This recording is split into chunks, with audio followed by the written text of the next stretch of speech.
Hi students, இன்னைக்கு நம்ம பார்க்க போற சாப்டர் வந்து probability. Probabilityல first topic வந்து conditional probability. As நமக்கு ஆல்ரெடி தெரியும் probabilityனா என்னன்னா chance of something. ஒரு ஈவென்ட்ல ஒரு எக்ஸ்பெரிமென்ட்ல ஒரு ஈவென்ட்டோட சான்ஸ் எவ்வளவு இருக்குதுன்னு சொல்றத நம்ம probabilityன்னு சொல்லுவோம். அப்போ conditional probabilityனா என்ன அப்படினு பார்க்கிறதுக்கு முன்னாடி நம்ம ஃபர்ஸ்ட் ஒரு சின்ன எக்ஸாம்பிள் பார்க்கலாம். அந்த எக்ஸாம்பிள்ல இருந்து conditional probabilityனா என்னன்னு சொல்லி பார்க்கலாம். இப்போ ஃபர்ஸ்ட் ஒரு random experiment of tossing two coins. ரெண்டு coins simultaneously toss பண்றோம் அப்படினா அதோட sample space என்னவா இருக்கும்? head tail head tail or tail head. அதாவது ரெண்டுமே ஹெட்டா இருக்கலாம், ரெண்டுமே டெயிலா இருக்கலாம். இல்லாட்டி first coin head second coin tail இருக்கலாம், இல்லாட்டி first coin tail second coin head இருக்கலாம். This is the sample space. Sample space னா என்ன? Set of all possible outcomes of an experiment is called as sample space. அதாவது ஒரு experiment நடத்தும்போது அதுல possible outcomes என்னெல்லாம் இருக்குதோ அதுதான் நம்ம சாம்பிள் ஸ்பேஸ் அப்படின்னு சொல்லுவோம். அதை ஒரு செட் பிராக்கெட்ல வந்து மென்ஷன் பண்ணுவோம். இப்போ இந்த டாஸிங் டூ காயின்ஸ்ல நம்மளுக்கு ரெண்டு ஈவெண்ட் இருக்கு. ஃபர்ஸ்ட் வந்து கெட்டிங் டூ ஹெட்ஸ். ஏவை வந்து ஈவெண்ட் ஆஃப் கெட்டிங் டூ ஹெட்ஸ்ன்னு வச்சுக்கலாம். பிஏ வந்து event of getting at least one head அப்படின்னு எடுத்துக்கிட்டோம் அப்படின்னா ப்ராபபிலிட்டி ஆஃப் ஏ என்ன?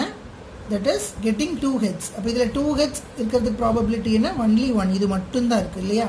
So the probability of A is 1 divided by total number of elements in the sample space 4. N of S எவ்வளோ? 4. So இதோட probability என்ன? 1 by 4. Next probability of B என்ன? Bங்கிறது என்ன? Getting at least one head. At least one head என்ன? ரெண்டு ஹெட்லயும் வரும். At least ஒரு ஹெட்னா என்ன? ஒரு ஹெட்டாவது இருக்கணும். அப்படின்னா இங்கேயும் ஒரு ஹெட் இருக்கு, இங்கேயும் ஒரு ஹெட் இருக்கு, இங்கேயும் ஒரு ஹெட் இருக்கு. ரெண்டு ஹெட் இருந்தாலும் அட்லீஸ்ட் ஒன் ஹெட் இருக்கு. அதனால இதையும் சேர்த்துக்கணும். ஸோ 1 2 1 3. இப்போ 3 by 4. இதோட ப்ராபபிலிட்டி வந்து 3 divided by total number of elements இந்த சாம்பிள் ஸ்பேஸ் வந்து 4. So 3 by 4. இப்போ இது வந்து நார்மலா நம்ம வந்து எடுக்கிற ப்ராபபிலிட்டி. இப்போ கண்டிஷனல் ப்ராபபிலிட்டி அப்படின்னு என்ன அப்படின்னா P of A by B அப்படின்னு சொல்லலாம், இல்லாட்டி A ஸ்ட்ரோக் Bன்னு சொல்லலாம். இது A ஸ்ட்ரோக் சொல்லுவோம் இல்லையா? A by B, probability of A by B or probability of A stroke B ன்னு சொல்லலாம். இப்போ probability of A by B அப்படின்னா என்ன அப்படின்னா Bங்கிறது ஆல்ரெடி occurred. அதாவது அட்லீஸ்ட் ஒன் ஹெட் அப்படிங்கிறது ஆல்ரெடி occurred. இப்போ இதை பேஸ் பண்ணி இதோட probability சேஞ்ச் ஆகுது. இந்த கண்டிஷனை பேஸ் பண்ணி இதோட இது வந்து சேஞ்ச் ஆகுது. அதனால இதை கண்டிஷனல் probability அப்படின்னு சொல்றோம். That is, it puts condition on the question. இந்த probability of B வந்து probability of A வந்து சேஞ்ச் பண்ணுது ஒரு கண்டிஷன்ல. அதனால இதை கண்டிஷனல் ப்ராபபிலிட்டின்னு சொல்லலாம். இப்போ இந்த எக்ஸாம்பிளை வச்சு நம்ம சால்வ் பண்ணும்போது உங்களுக்கு இன்னும் நல்லா புரியும் பாருங்க. probability of A by B என்னன்னா ஃபார்முலா இருக்கு. probability of A intersection B divided by probability of B. இது வந்து formula. probability of A by B னா என்ன formula? probability of A intersection B divided by probability of B. இல்ல probability of B by A னா என்னன்னா probability of B intersection A divided by probability of A. இது ரெண்டாவது என்ன வருதோ அதை டினாமினேட்டர்ல எழுதிக்கணும். provided P of B and P of A is not equal to 0 in either cases. இப்போ நம்ம probability of A by B கண்டுபிடிக்க போறோம் இந்த क्वेश्चनக்கு, இந்த given conditionக்கு. probability of A by B இந்த கண்டிஷனுக்கு நம்ம வந்து கண்டுபிடிக்க போறோம். இப்ப பாருங்க, probability of A by B க்கு என்ன formula? probability of A intersection B by probability of B. இப்ப probability of A intersection B என்ன? அதாவது A intersection B முதல்ல நம்ம கண்டுபிடிக்கணும். A intersection B னா என்ன? A B ரெண்டுலயுமே இன்டர்செக்ட் ஆகுறது, அதாவது காமனா இருக்கிறது. அப்ப ஃபர்ஸ்ட் என்ன? கெட்டிங் டூ ஹெட்ஸ் அப்படின்னா அதோட இது வந்து A is equal to HH மட்டும்தான். கெட்டிங் அட்லீஸ்ட் ஒன் ஹெட்னா என்ன? B is equal to HH TH HT. இந்த மூணு இந்த ரெண்டுக்கும் இன்டர்செக்ட் ஆகிறது காமனா இருக்கிறது என்ன? HH தான். அப்போ A intersection B னா என்ன? HH. நெக்ஸ்ட் அப்ப probability of A intersection B என்ன? 1 divided by total elements in the sample space 4. So probability of A intersection B is equal to 1 by 4. Next probability of B என்ன 3/4 அது already நம்ம கண்டுபிடிச்சு வச்சிருந்தோம். அப்போ probability of A by B என்ன 1/4 divided by 3/4 4 cancel ஆயிரும். So 1/3 தான் வந்து probability of A by B.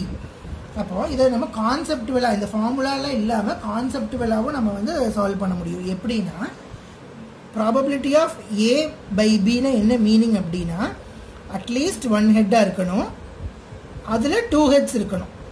அதாவது அட்லீஸ்ட் 1 ஹெட் இருக்கிறத சாம்பிள் ஸ்பேஸாக வச்சுக்கிட்டு அதில் 2 ஹெட்ஸ் எவ்வளோ இருக்குதுன்னு பார்க்கறது தான் A by B, probability of A by பிங்கிறதோட மீனிங். அப்போ அட்லீஸ்ட் 1 ஹெட் எது எதில் இருக்கு? ஹெட் டெய்ல் ஹெட் டெய்ல் இருக்கு. இதில் 2 ஹெட்ஸ் இருக்கிறது என்ன? இது மட்டும்தான். அப்போ இது நம்மளோட கண்டிஷன் வந்து 1. டோட்டல் நம்பர் ஆஃப் எலிமெண்ட்ஸ் இந்த சாம்பிள் ஸ்பேஸ் வந்து பியில் வந்து 3, 1/3. நம்ம கான்செப்டுவல டைரக்டாக கூட ஆன்சர் எழுத முடியும். ஆன் த ஹோல் அப்போ ப்ராபபிலிட்டி ஆஃப் ஏ பை பின்னா என்ன மீனிங் அப்படின்னா இந்த 2 கண்டிஷனுமே சாட்டிஸ்ஃபை ஆகிற அதோட ப்ராபபிலிட்டி தான் கேட்குறாங்க. அப்போ probability of B is HT இதோட சாம்பிள் ஸ்பேஸ். இதில் இந்த கண்டிஷன் கெட்டிங் 2 ஹெட்ஸ் வந்து இது மட்டும்தான். அப்போ ஸோ 1/3 தான் ஆன்சர். நம்ம இப்போ ஃபியூ எக்ஸாம்பிள் சம்ஸ் பார்க்கலாம். அதில் வந்து உங்களுக்கு நல்லா புரியும். First one, an instructor has a question bank with 300 easy true or false questions, 200 difficult true or false questions, and 500 easy multiple choice questions and 400 difficult multiple choice questions. If a question is selected at a random from the question bank, what is the probability it will be easy given it's a multiple choice question? அதாவது probability of easy question கண்டுபிடிக்கணும். 1 easy question கண்டுபிடிக்கணும் provided it is a multiple choice question. அப்போ multiple choice question ஆகவும் இருக்கணும், easy question ஆகவும் இருக்கணும். அப்போ நம்மளுக்கு ஃபார்முலா என்ன? ஃபர்ஸ்ட் கிவன் டேட்டாவை டேபுலேட் பண்ணிக்கலாம். So true or false question, multiple choice question, அதில் ஈஸி டிஃபிகல்ட். அப்போ ஈஸியாக இருக்கிற ட்ரூ ஆர் ஃபால்ஸ் கொஷின் எவ்வளோ? 300. 200 difficult true or false questions. அப்போ ட்ரூ ஆர் ஃபால்ஸில் டிஃபிகல்ட் 200. அதே மாதிரி மல்டிபிள் சாய்ஸில் ஈஸி 500, மல்டிபிள் சாய்ஸில் டிஃபிகல்ட் 400. இப்போ இந்த டேட்டாவை வந்து நம்ம பிக்டோரியாவில் ரெப்ரசென்ட் பண்ணியாச்சு. இப்போ கொஷின் என்ன? What is the probability it will be easy given it's a multiple choice question? அப்படின்னு என்ன அர்த்தம்? Probability of easy by multiple choice question. இதை நம்ம கண்டுபிடிக்க போகிறோம். இதோட ஃபார்முலா என்ன? Probability of easy intersection multiple choice divided by probability of multiple choice. இது வந்து ஃபார்முலா. அப்போ ஈஸி இன்டர்செக்ஷன் மல்டிபிள் சாய்ஸ்னா என்ன? ஈஸியாகவும் இருக்கணும், மல்டிபிள் சாய்ஸாகவும் இருக்கணும். அப்படின்னா என்னது? 500. ஈஸியாக இருக்கிற கொஷினில் மல்டிபிள் சாய்ஸ் எவ்வளோ இருக்குது? 500. அப்போ probability of easy intersection multiple choice எவ்வளோ? 500 டிவைடட் பை டோட்டல் கொஷின்ஸ் இந்த சாம்பிள் ஸ்பேஸ் எவ்வளோ? 500 + 300 800, 1000, டோட்டல் 1400 கொஷின்ஸ் இருக்குது. இப்போ டோட்டல் எவ்வளோ? 1400. அதில் இன்டர்செக்ட் ஆகிறது எவ்வளோ? ஈஸியும் மல்டிபிள் சாய்ஸு இன்டர்செக்ட் ஆகிறது எவ்வளோ? 500. இப்போ 500 divided by 1400. Next probability of multiple choice question மட்டும் எவ்வளோ? மல்டிபிள் சாய்ஸ் கொஷின் மட்டும் எவ்வளோ இருக்குது? 900 இருக்குது on the whole. 500 + 400 900 divided by total questions 1400. அப்போ 1400 கேன்சல் ஆயிடுச்சுன்னா 500/900 தட் இஸ் 5/9 தான் ஆன்சர். இப்போ இது இந்த ஃபார்முலாலாம் இல்லாமல் நம்ம டைரெக்டாக கான்செப்டுவலாகவும் நம்ம வந்து ஃபைண்ட் அவுட் பண்ண முடியும். எப்படி? கொஷின் என்ன? What is the probability it will be easy given its multiple choice question? அப்படின்னு என்ன அர்த்தம்? மல்டிபிள் சாய்ஸ் கொஷினில் எவ்வளோ ஈஸியாக இருக்குது அப்படின்னு அர்த்தம். இப்போ மல்டிபிள் சாய்ஸ் கொஷினில் இருக்கிறது மொத்தமாக 900, அதில் ஈஸியாக இருக்கிறது 500. 500/900 is equal to 5/9. இதுவும் ஈஸியாக பண்ணிடலாம். Next example, a committee of 4 students is selected at random from a group of 8 boys and 4 girls. அதாவது ஒரு group of 8 boys and 4 girls இருக்கிறாங்க. அதில் வந்து ஒரு 4 ஸ்டூடெண்ட்ஸ் செலக்ட் பண்ணி ரேண்டமாக ஒரு கமிட்டி ஃபார்ம் பண்ணுறாங்க. given that there is at least 1 girl in the committee, calculate the probability that there are exactly 2 girls in the committee. அதாவது 2 girls in the committee ஓட probability கேட்குறாங்க, provided with there should be at least 1 girl in the committee. அப்படின்னா நம்ம என்ன find out பண்ணணும்? probability of 2 girls in the committee provided with at least 1 girl. இதுதான் நம்ம find out பண்ணணும். நம்ம ஃபைண்ட் அவுட் பண்ண வேண்டிய கண்டிஷன் இதுதான். இப்போ நம்ம கிவன் டேட்டாவை பிக்டோரியலாக ரெப்ரசென்ட் பண்ணிக்கலாம்.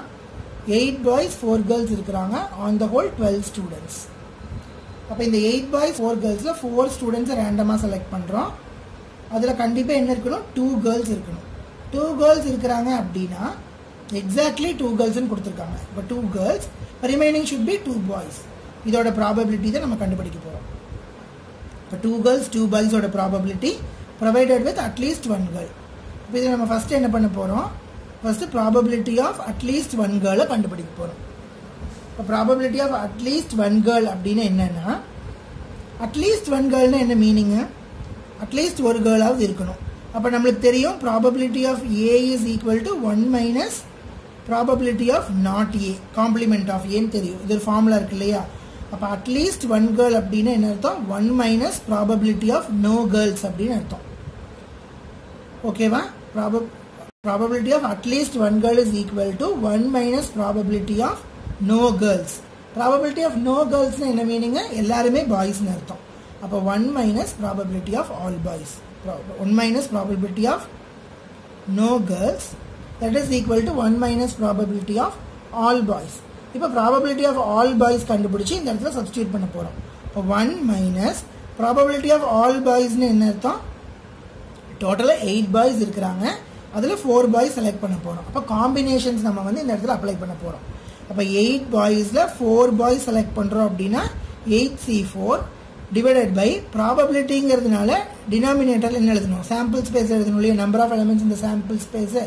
அப்போ சாம்பிள் ஸ்பேஸ் என்ன, 12 ஸ்டூடெண்ட்ஸில் 4 boys செலக்ட் பண்ண போகிறோம். அப்போ 12C4, 8 boysல 4 செலக்ட் பண்ண போகிறோம். ஸோ 8C4 டிவைடட் பை 12ல 4 செலக்ட் பண்ண போகிறோம். So 12C4. அப்போ இதை வந்து நம்ம எப்படி எழுதலாம், 8 factorial divided by 4 factorial into 4 factorial divided by 12 factorial divided by 8 factorial 4 factorial. இதெல்லாம் சால்வ் பண்ணிங்க அப்படின்னா உங்களுக்கு வந்து 85/99 ஆன்சர் வரும். ரஃபாக சால்வ் பண்ணிங்கன்னா, நான் ரஃபாக சால்வ் பண்ணியிருக்கேன். இப்போ நம்மளுக்கு என்ன கிடச்சிருக்கு, இந்த 85/99ங்கிறது ப்ராபபிலிட்டி ஆஃப் அட்லீஸ்ட் 1 girl, அதாவது டினாமினேட்டரோட ஆன்சர். நெக்ஸ்ட் நம்ம என்ன பண்ணணும், probability of 2 girls 2 boys intersection at least 1 girl. இப்போ 2 girls 2 boys intersection at least 1 girl.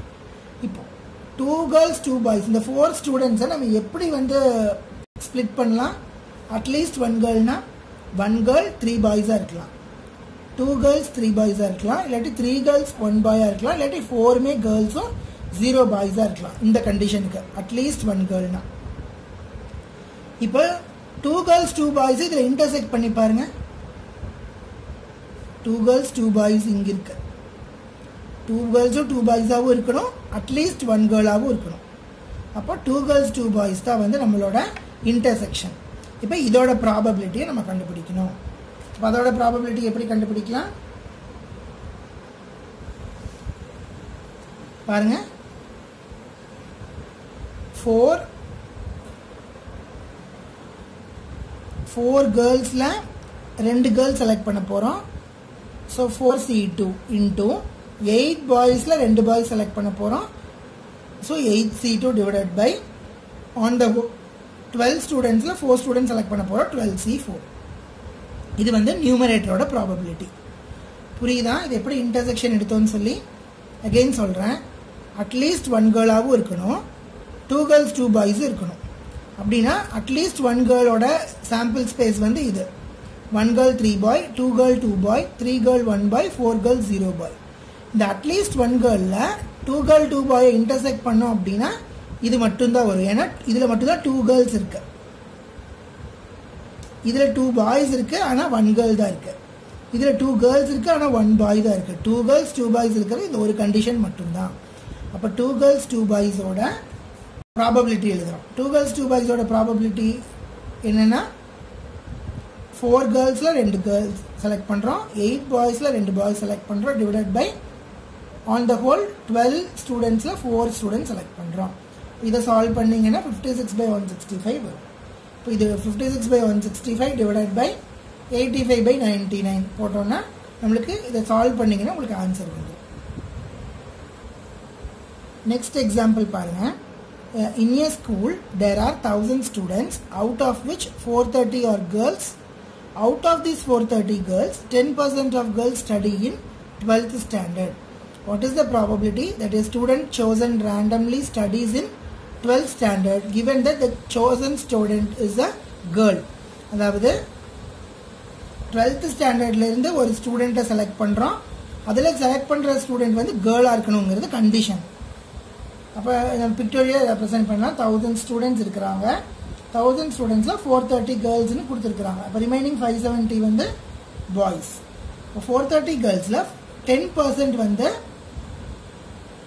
12th ஸ்டாண்டர்ட்ல படிக்கிறாங்க. அப்படின்னு என்ன அர்த்தம்?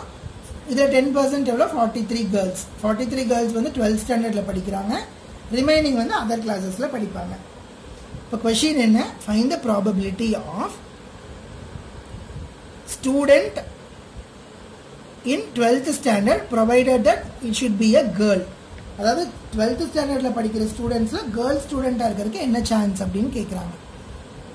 அப்போ நம்ம என்ன பண்ணோம்? probability of a by b is equal to probability of a intersection b by probability of b. இதுல probability of a என்ன? இதுல a intersection bங்கிறது என்னது? 12th ஸ்டாண்டர்ட்லயும் படிக்கணும், கேர்ளாவும் இருக்கணும். அப்படின்னா அது எத்தனை ஸ்டூடெண்ட்ஸ்? 12th ஸ்டாண்டர்ட்ல படிக்கிற கேர்ள் ஸ்டூடெண்ட்ஸோட ப்ராபபிலிட்டி தட் இஸ் 43. புரியுதா? இன்டர்செக்ஷன் ஏக்கு பிக்கு என்ன இன்டர்செக்ஷன் ஆகுது? அதாவது 12th ஸ்டாண்டர்ட்லயும் படிக்கணும், கேர்ள் ஸ்டூடெண்டாவும் இருக்கணும். அப்படின்னு என்ன மீனிங்? 12th ஸ்டாண்டர்ட்ல படிக்கிற கேர்ள் ஸ்டூடெண்ட்ஸ் எவ்வளோ? 43. 43 by 1000 divided by probability of b. b என்ன? girl students மட்டும். டோட்டல் எவ்வளவு girl students இருக்காங்க? 430. 430 by 1000 that is equal to 1 by 10. 1000 cancel ஆயிரும். 43 by 430 வந்து 1 by 10. இது டைரக்டா கூட நம்ம போடலாம். எப்படின்னா என்ன கேக்குறாங்க? 12th ஸ்டாண்டர்ட்ல படிக்கிற ஸ்டூடெண்ட் கேர்ள் ஸ்டூடெண்டா இருக்கணும். அப்படின்னு என்ன meaning? Girls total number of girl ஸ்டூடெண்ட்ஸ்ல 12th ஸ்டாண்டர்ட்ல படிக்கிற girl students 43 girl students divided by total number of girl students 430. அப்ப 43 by 430 1 by 10 கிடைச்சிருச்சு. இப்படி டைரக்டா போடனால போடலாம். ஆனா நம்ம ஃபார்முலா யூஸ் பண்ணும்போது இப்படி தான் போடுவோம்.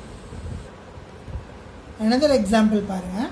a coin is tossed 3 times where E is head on the third toss, F is head on the first 2 tosses. அந்த மாதிரி மூணு கண்டிஷன்ஸ் கொடுத்திருக்காங்க. Second condition என்ன? E is at least 2 heads, F is at most 2 heads. Next, E is at most 2 tails, F is at least 1 tail. இந்த கண்டிஷன்ஸ்க்கெல்லாம் வந்து நம்ம என்ன கண்டுபிடிக்கணும்னா probability of E by F கண்டுபிடிக்கணும். ஓகேவா? find the probability of E by F. இதுதான் question. இப்போ first நம்ம given experimentக்கு sample space எழுதிக்கலாம். sample space of a coin is tossed 3 times. அப்படின்னு என்ன வரும்? head head head, head tail tail, tail head tail, TTH, HHT, HTH, THH, tail tail tail. இதான் வந்து நம்மளோட maximum number of outcomes, possible outcomes. இப்போ first condition என்ன? E வந்து head on third toss, F வந்து head on first toss. அப்ப first E க்கு வந்து என்ன செட் வரும்? head on third toss. இதுல third tossல head விழுந்ததெல்லாம் எடுத்து எழுதணும். third tossல head விழுந்தது என்னென்ன? இது இது இது இது இந்த நாலு எழுதணும். so HHH, TTH, HTH, THH. next F என்ன first conditionல? heads on first 2 tosses. first 2 tossesலயுமே head விழுகணும் அப்படினா. அப்ப ஃபர்ஸ்ட் 2 டாஸஸ்லயுமே எதுல ஹெட் விழுகுது? இந்த ரெண்டும் இதுவும் இல்லையா? ஃபர்ஸ்ட் 2 டாஸ்லயுமே ஹெட். So HHH, HHT. இப்போ நமக்கு क्वेश्चन என்ன? probability of E by F. அப்ப ஃபார்முலா என்ன? probability of E intersection F by probability of F. E intersection F என்ன? இந்த ரெண்டுலயுமே காமனா இருக்குது. that is HHH மட்டும்தான். so 1 by 8 by P of F என்ன? 2 by 8. So 8 cancel 1 by 2. Next condition பாருங்க. at least 2 head, at most 2 head. at least 2 head என்ன meaning? at least 2 head ஆவது இருக்கணும். அப்படியே என்ன அர்த்தம்? 3 ஹெட் கூட இருக்கலாம், ஆனால் கண்டிப்பாக at least 2 head should be there. So இங்கேயும் 2 ஹெட்ஸ் இருக்குது, இங்கேயும் 2 ஹெட்ஸ் இருக்குது, இங்கேயும் 2 ஹெட்ஸ் இருக்குது, இங்கேயும் 2 ஹெட்ஸ் இருக்குது இதில். ஸோ 4/4. நெக்ஸ்ட் எஃப் என்ன, அட்மோஸ்ட் 2 ஹெட்ஸ். அட்மோஸ்ட் 2 ஹெட்ஸ்னா என்ன அர்த்தம், மேக்ஸிமம் 2 ஹெட்ஸ் இருக்கணும், அதுக்கு மேலே இருக்கக்கூடாது. கண்டிப்பாக மேக்ஸிமம் 2 ஹெட்ஸ் இருக்கணும்னு கிடையாது, இல்லாமல் கூட ஹெட்டே இல்லாமல் கூட இருக்கலாம், ஆனால் 2 ஹெட்டுக்கு மேலே இருக்கக்கூடாது அப்படிங்கிறது கண்டிஷன். அப்போ 2 ஹெட்டுக்கு மேலே இருக்கிறது என்ன, இது மட்டும்தான் இல்லையா. அப்போ இது ரிமைனிங் எல்லாமே வந்து இந்த கண்டிஷனில் வந்துடும். ஸோ இந்த ரெண்டுக்கும் இன்டர்செக்ட் ஆகிறது என்ன, இந்த 3 இல்லையா. ஹெட் ஹெட் ஹெட் தவிர இந்த 3மே வந்து இது கூட இன்டர்செக்ட் ஆகும். So 3/8 divided by P of F என்ன, 1 2 3 4 5 6 7 7/8. ஸோ 8 கேன்சல் ஆச்சுன்னா 3/7. நெக்ஸ்ட் கண்டிஷன் என்ன, அட்மோஸ்ட் 2 டைல்ஸ் அட்லீஸ்ட் 1 டைல். அப்போ அட்மோஸ்ட் 2 டைல்ஸ்னு என்ன மீனிங்கு, 3 டைல் இருக்கக்கூடாது, 2 டைல் இருக்கலாம், அதுக்கு கம்மியாக இருந்துக்கலாம், ஆனால் 2 டைலுக்கு மேலே இருக்கக்கூடாது. அப்படின்னா அந்த டிடிடியை விட்டுட்டு பாக்கி எல்லாமே வரும். நெக்ஸ்ட் எஃப் என்ன, அட்லீஸ்ட் 1 டைல், ஒரு டைலாவது கண்டிப்பாக இருக்கணும். அப்படின்னா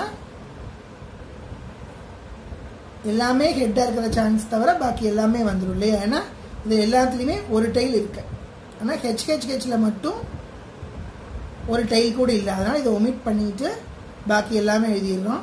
இதோட ப்ராபபிலிட்டி வந்து இந்த ரெண்டுக்கும் காமனாக இருக்கிறது என்னென்னா, ஹெச்ஹெச்ஹெச்சும் டிடிடியும் விட்டுட்டோம்னா பாக்கி எவ்வளோ இருக்குது, 1 2 3 4 5 6 எலமெண்ட்ஸ் காமனாக இருக்குது இந்த ரெண்டுலேயுமே. So 6/8 divided by P of F என்ன, 7/8. ஸோ 8 கேன்சல் ஆச்சுன்னா 6/7. நெக்ஸ்ட் எக்ஸாம்பிள் பாருங்க, a die is thrown thrice. ஒரு டையை 3 டைம்ஸ் த்ரோ பண்ணுறாங்க. நம்மளோட கண்டிஷன்ஸ் என்ன, E வந்து 4 appears on third toss, next வந்து 6 and 5 appears respectively on first 2 tosses. அப்போ இது ரொம்ப ரொம்ப சிம்பிளாக முடிச்சிடலாம் நம்ம. அதுக்கு முன்னாடி சாம்பிள் ஸ்பேஸ் எழுதிக்கலாம், ப்ரொசீஜர் படியே வரலாம் பாருங்கள். சாம்பிள் ஸ்பேஸ் வந்து இதுக்கு எவ்வளோ இருக்கும், டையை வந்து 3 டைம்ஸ் த்ரோ பண்ணுறாங்க. அப்படின்னா ஒரு டைம் த்ரோ பண்ணால் 6, 2 டைம்ஸ் த்ரோ பண்ணால் 6 × 6, 3 டைம்ஸ் த்ரோ பண்ணால் 6 × 6 × 6 216. அப்போ ஹோல் சாம்பிள் ஸ்பேஸ் வந்து ரொம்ப பெருசாக இருக்கும், ஒரு பேஜ் ஃபுல்லாக எழுதணும், அதனால் வேண்டியதில்லை. நெக்ஸ்ட்டு கொடுத்துருக்கிற கண்டிஷன் என்ன, first 4 appears on the third toss. Third டாஸில் 4 appear ஆகிற மாதிரி இருக்கிறதோட சாம்பிள் ஸ்பேஸ் எழுதலாம். பாருங்கள், 114 124 134 144 154 64. அதே மாதிரி 214 224 234 244 254 264. இந்த தேர்ட் இதில் வந்து எல்லாத்துலேயுமே 4 இருக்கிற மாதிரி எழுதணும். அதே மாதிரி 314லேருந்து 364 வரைக்கும், 414லேருந்து 464 வரைக்கும், 514லேருந்து 564 வரைக்கும், 614லேருந்து 664 வரைக்கும். இதான் வந்து ஃபர்ஸ்ட் கண்டிஷன். செகண்ட் கண்டிஷன் என்ன, 6 and 5 appears respectively on first 2 tosses. First 2 டாஸஸில் ஃபர்ஸ்ட் டாஸில் 6ம் செகண்ட் டாஸில் 5ம் வர்றது என்னவா இருக்கும், இது இந்த இது 651 652 653 654 655 656. இப்போ ஃபார்முலா என்ன நம்மளுக்கு, probability of E intersection F by probability of F. இப்போ E இன்டர்செக்ஷன் F முதல்ல கண்டுபிடிக்கணும். E இன்டர்செக்ஷன் F என்ன, இதில் இருக்கிறது 654 மட்டும்தான். அதாவது ஃபர்ஸ்ட் டாஸில் 6 வரணும், செகண்ட் டாஸில் 5 வரணும். பாருங்க கண்டிஷன், ஃபர்ஸ்ட் டாஸில் 6 வரணும். ஏன்னா இங்கே ரெஸ்பெக்டிவ்லின்னு கொடுத்தாச்சு. ரெஸ்பெக்டிவ்லின்னு கொடுக்கலன்னா இங்கே 5 இங்கே 6 கூட வரலாம். ஆனால் ரெஸ்பெக்டிவ்லின்னு கொடுத்தாங்காட்டி ஃபர்ஸ்ட் டாஸில் 6, செகண்ட் டாஸில் 5, தேர்டு டாஸில் 4 வரணும்னா கண்டிப்பாக 654 அப்படிங்கிற ஒரே ஒரு கண்டிஷன் தான். அப்போது 654 அப்படிங்கிறது தான் E இன்டர்செக்ஷன் F. இப்போ 1 by டோட்டல் 216 divided by P of F எவ்வளோ, 1 2 3 4 5 6 6 by 216. தட் இஸ் 216 216 கேன்சல் ஆச்சுன்னா 1/6. இதை இவ்வளோ பெருசாக பண்ணாமல் டைரெக்டாக இப்போது உங்களுக்கு காம்படிட்டிவ் எக்ஸாம்ஸ் அப்ஜெக்டிவ் டைப் கொஷின்ஸில் கேட்குறாங்கன்னா எப்படி பண்ணணும்னு பாருங்கள். கண்டிஷன் என்ன, தேர்ட் டாஸில் 4 அப்பியர் ஆகணும், ஃபர்ஸ்ட் டாஸில் 6 அப்பியர் ஆகணும், செகண்ட் டாஸில் 5 அப்பியர் ஆகணும். அப்போது மொத்தமாக என்னது, ஃபர்ஸ்ட் டாஸில் 6, செகண்ட் டாஸில் 5, தேர்ட் டாஸில் 4 அப்படிங்கிறது இது ஒன்று மட்டும்தான் இருக்கும் கண்டிப்பாக. ஸோ 1 டிவைடட் பை நம்மளோட ப்ரொவைடட் கண்டிஷன் என்னது, 6 and 5 should be appears respectively in first 2 tosses. அப்போ அதோட சாம்பிள் ஸ்பேஸ் என்ன, 651, 652, 6532, 656 வரைக்கும். அப்போ 1 2 3 4 5 6, 1/6 தான் ஆன்சர். டைரெக்டாக போட்டுக்கலாம். ஸோ இதை வந்து கண்டிஷனல் ப்ராபபிலிட்டி. இதில் உங்களுக்கு எக்ஸசைஸில் கொடுத்துருக்கிற இன்னும் நிறையா ப்ராப்ளம்ஸை சால்வ் பண்ணி பாருங்கள். நெக்ஸ்ட்டு வந்து நம்ம வந்து மல்டிப்ளிகேஷன் தியரம் பார்க்கலாம். ப்ராபபிலிட்டியில் மல்டிப்ளிகேஷன் தியரம் பார்க்கலாம். அது வந்து இந்த கண்டிஷனல் ப்ராபபிலிட்டியை பேஸ் பண்ணி தான் இருக்கும்.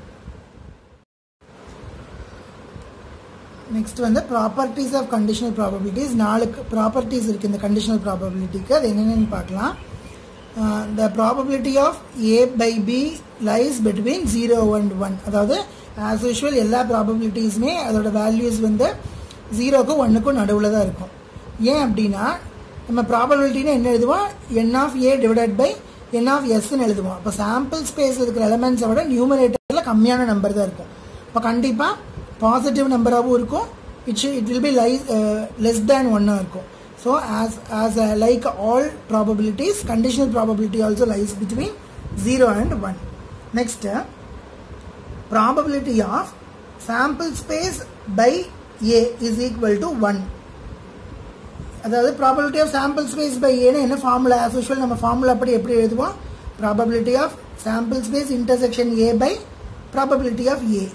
இப்போ sample space intersection A னா என்ன வரும், சாம்பிள் ஸ்பேஸ்லேயும் இருக்கணும், ஏலையும் இருக்கணும். அப்படின்னு என்ன அர்த்தம், ஏழு இருக்கிற எல்லா எலமெண்ட்ஸும். So P of A by P of A is equal to 1. இது ப்ரூஃப். அப்போ இது வந்து ஞாபகம் வச்சுக்கோங்க, probability of sample space bar A is equal to 1 always. Next, probability of A union B by C is equal to probability of A by B plus probability of B by C minus probability of A intersection B by C. Sorry, this will be C. Next, probability of A complement by B is equal to 1 minus probability of A by B. இதனால ஞாபகம் வச்சுக்கோங்க, objective type கொஷின்ஸில் use ஆகும். அதே மாதிரி இப்போ நம்மளுக்கு வந்து probability of இந்த ஃபார்முலாவில் பாருங்கள், probability of A by B is equal to probability of A intersection B by probability of B இருக்கு இல்லையா. இப்போ உங்களுக்கு அப்ஜெக்டிவ் டைப் கொஷின்ஸில் வந்து உங்களுக்கு probability of A by B கொடுத்துருக்கலாம், probability of A intersection B கொடுத்துட்டு ப்ராபபிலிட்டி ஆஃப் B கேட்கலாம். இப்போ இந்த ஃபார்முலாவில் இதை இங்கே கொண்டு வந்துட்டு இதை டினாமினேட்டரில் கொண்டு வந்துட்டு நம்ம சால்வ் பண்ணணும். அப்போ இந்த ஒரு ஃபார்முலாவை வச்சு கிவன் டேட்டாவை வச்சு நம்ம அன்னோன் குவான்டிட்டியை கூட ஃபைண்ட் பண்ணிக்கலாம். அப்ஜெக்டிவ் டைப் கொஷின்ஸில் அந்த மாதிரி கேட்குறக்கும் சான்சஸ் இருக்குது.